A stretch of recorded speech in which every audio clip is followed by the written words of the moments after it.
Greetings, I'm John Setzler and welcome back to Atlanta Grill Company. Today we're going to fire up a Kamado Joe and we're going to make some bourbon glazed pepperoni. So let's get started.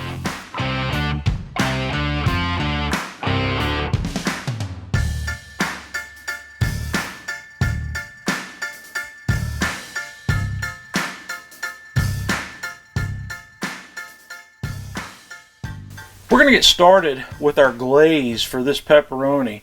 I've got a really small cast iron pot here. You don't have to use cast iron. You can use whatever you like. This is about a 2 quart, maybe 2.5 quart size pot.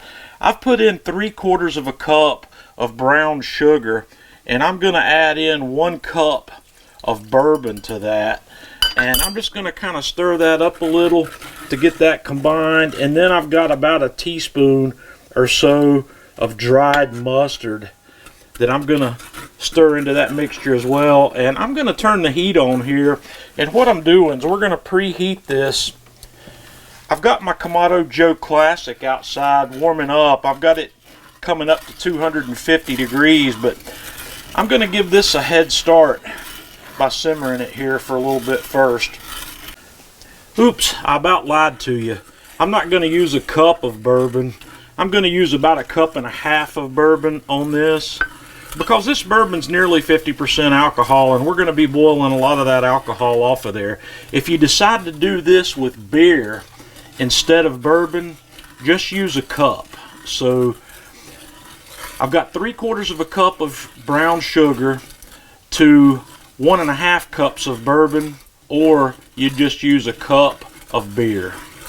And as this comes to a simmer, you're going to want to back the heat way down. You're going to want to keep an eye on this because the amount of sugar in there, it'll foam up on you. So I've got this just on the low setting, and like I said, we're just giving this a head start. We're getting ready to take it to the grill. So I've got my Kamado Joe up to temp. I got some smoke rolling, so what we're going to do is take that and set it on here. And we're going to let that come back to a simmer because we want to let that reduce a bit and thicken up. While our glaze is thickening up, I'm going to go ahead and get my pepperoni ready. I bought one of these large pepperoni sticks that's uncut, and I want to cut it myself. And I like to cut these into fairly thick chunks. These are a little, you can do this to whatever thickness you like. I just like to go a little thicker. And we'll just set these aside until we're ready to go. We've been slow simmering this here for about an hour now, and it's thickening up nicely. I'm pretty happy with what we're getting there. I think that's just about where I want it. So at this point, what I'm going to do is take our pepperoni that we have. I'm going to dump that in there, and I'm just going to stir that a little bit to get those guys coated. And I'm going to let these go for about another 10 minutes or so here, or 15 maybe, uncovered. And I'm going to come back and we'll have a look at that. And for what it's worth, the amount of glaze I've made here is enough for twice this much pepperoni probably. I don't mind having extra glaze on something like this. So I'm going to let that come back to a simmer. Alright guys, this stuff is done. This looks really amazing here. You don't want to leave this pepperoni in here under the heat too long because you don't want to cook it to death.